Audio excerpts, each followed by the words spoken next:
नौजवानों के वोटों से मुंतखब हुकूमत ने 50 लाख नौजवानों की जिंदगी दांव पर लगा दी है। गैर मकबूल फैसलों की वजह से लाखों तलबा का मुस्तकबिल तारीख हो रहा है। इन लाखों तलबा का ताल्लुक मिडिल क्लास तबके से है, वो तबका जिसका ख्वाब मयारी तालीम और इसी तालीम के बलबूते पर नौकरी हासिल करना है। एक भी नहीं सुनी जा रही है। गुज़श्ता रोज कौमी असम्बली के इजलास में हुकूमत ने तलबा का साथ दिया और ना ही आज के इजलास में हुकूमत की जानिब से कोई जवाब दिया गया। हुकूमती रवैया देखते हुए अपोजिशन जमातों ने इजलास से वॉकआउट किया। बादशाह मीडिया से गुफ्तगू करते हुए ख्वाजा साद रफीक ने बच्चों का मुकदमा बेहतरीन अंदाज में पेश किया। अपोजिशन ने इसको कैसे टेकअप किया है, जरा उसकी एक हल्की सी झलक सबसे पहले रखता है।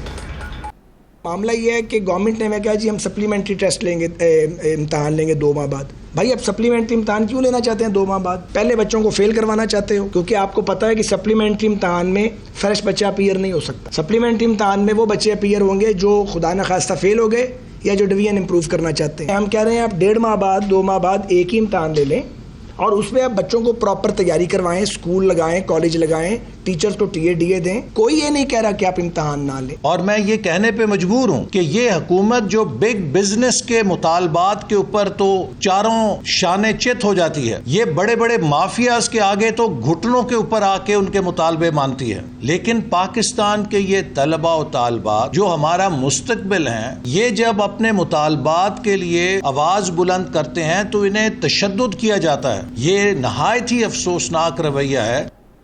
अब इस वक्त मुल्क के 50 लाख नौजवान इम्तहानात के हवाले से इंतहाई अजियत से गुजर रहे हैं। They are under serious pressure. बच्चों को अब कोर्स कवर नहीं कराया गया है, तलबा को कोर्स मुकम्मल नहीं कराया गया, बल्कि स्मार्ट कोर्स का नाम दे दिया गया है। अब तलबा का मुतालबा है कि उन्हें निसाब मुकम्मल करने और इम्तहान की तैयारी का मौका दिया जाए। तलबा तो हुकूमत से सिर्फ 45 दिन मांग रहे हैं, लेकिन हुकूमत ने इम्तहानात से महज 3 दिन कबल ये स्मार्ट निसाब मुतारिफ करा दिया है। इस हवाले से पार्लिमानी सेक्रेटरी बराए तालीम क्या कहती हैं, उन्होंने पार्लियामान के फ्लोर पर क्या कहा, वो भी आपके सामने रखता है।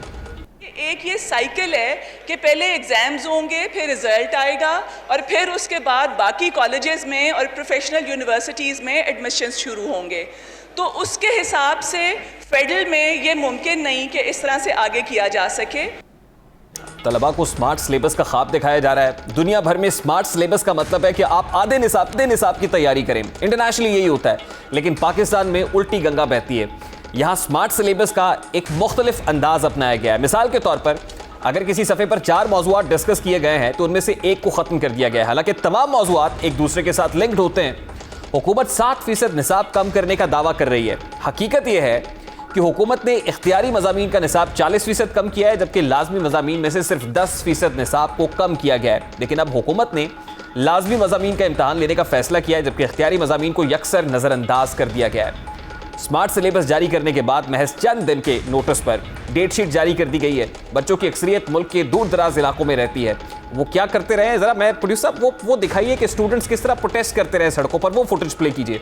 अब दूर दराज इलाकों में वो स्टूडेंट रहते हैं, उन्हें ना तो ऑनलाइन तैयारी का मौका मिला है, अक्सरियत की तो इंटरनेट तक रसाई भी नहीं थी। इसके बावजूद महज चंद रोज में साल भर का जायजा कैसे लिया जा सकता है, बच्चे इम्तहान की तैयारी चंद दिन में कैसे कर सकते हैं। हुकूमत का दूसरा मौक़िफ़ आपके सामने रखते हैं, और दूसरा मौक़िफ़ ये है कि जो स्टूडेंट सालाना इम्तहानात में शामिल नहीं हो सकते वो सप्लीमेंट्री इम्तहान दे सकते हैं।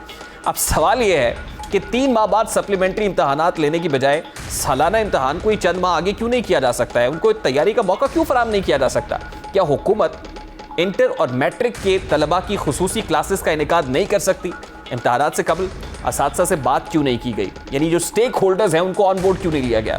वालिदैन को दीगर स्टेक होल्डर्स को एतमाद में लिया जा सकता था, मामलात को बेहतर अंदाज में आगे चलाया जा सकता था। अब हुकूमत तलबा के इम्तहान लेने पर मुसर है, मगर सवाल यह है कि अगर ये स्टूडेंट्स इम्तहानात में फेल होकर डिप्रेशन में चले गए तो इसका जिम्मेदार कौन होगा? सवाल तो ये भी है कि वज़ीर तालीम कहाँ? क्या वज़ीर तालीम की गुमशुदगी का इश्तिहार देना पड़ेगा? इस हवाले से जरा आपके सामने रखते हैं कि वज़ीर तालीम की तलाश के हवाले से कौन कौन इस वक्त कोशिश कर रहा है। मिनिस्टर साहब से बात करके वो वहाँ पे एक मिनिस्ट्री की इम्पॉर्टेंट एंगेजमेंट्स हैं, ऑफिशियल कमिटमेंट्स हैं, जिसकी वजह से ये बार बार जो है वो डिले हो रहा था और अब वो इन्हीं वजूहात की बिना पर गिलगित बल्तिस्तान में है। मिनिस्टर साहब की कोई एंगेजमेंट नहीं है, होती तो बताई जाती। गिलगित नॉर्दर्न एरियाज़ में वो क्या कर रहे हैं, उनकी मर्जी है, वो आज़ाद आदमी हैं। ये रवैया दुरुस्त नहीं है। आप 2 इम्तहान लेना चाहते हैं, बच्चों को फेल करवाना चाहते हैं, टेंशन देना चाहते हैं, आपकी बातों में कोई वजन नहीं है। सो हम और तो कुछ कर नहीं सकते, आपने बात सुननी नहीं है, हम अंडर प्रोटेस्ट वॉकआउट करेंगे इस इशू पे। बहुत मेहरबानी। अब तलबा सड़कों पर है, मिनिस्टर साहब दिखाई नहीं दे रहे कि तलबा को आकर जवाब दे सकें। हाँ, शफकत महमूद साहब की तरफ से एक ट्वीट सामने आ जाती है और ट्वीट में वो अपनी उस अना के अंदर दिखाई देते हैं कि हमने पेपर हर सूरत लेने हैं। आखिर क्या वजह है कि इम्तहानात मुलतवी नहीं हो सकते, स्टूडेंट्स को टाइम नहीं दिया जा सकता? ये वो ट्वीट है जो शफकत महमूद साहब ने किया है कि उन्होंने डिसाइड कर लिया है जनाब कि वो एग्ज़ाम्स तो लेंगे। एहसन इकबाल साहब अगर कोई बात कर रहे हैं या ख्वाजा साद रफ़ीक साहब कोई बात कर रहे हैं तो ये पॉलिटिक्स कर रहे हैं, यानी उनको इसमें भी पॉलिटिक्स दिखाई दे रही है। और अगर स्टूडेंट्स सड़कों पर आते हैं तो उन्हें स्टूडेंट्स भी पॉलिटिक्स करते हुए दिखाई देते हैं और उन स्टूडेंट्स को उठाकर पुलिस हवालात में बंद कर देती है। और at this point in time जब एग्जाम होने जा रहा है, अब चंद घंटे बाकी रह गए हैं, तो वो स्टूडेंट्स जो पुलिस की कस्टडी में हैं, उनका क्या कसूर है? उन्होंने क्या जुर्म किया है? बड़े बड़े मुजरिम तो आज़ाद फिरते हैं, लेकिन वो स्टूडेंट्स जो अपना हक मांगते हैं उनको पकड़कर पुलिस ले जाती है और फिर लाठी चार्ज किया जाता है, बदतरीन तशद्दुद किया जाता है। क्या स्टूडेंट्स के लिए यही कुछ है?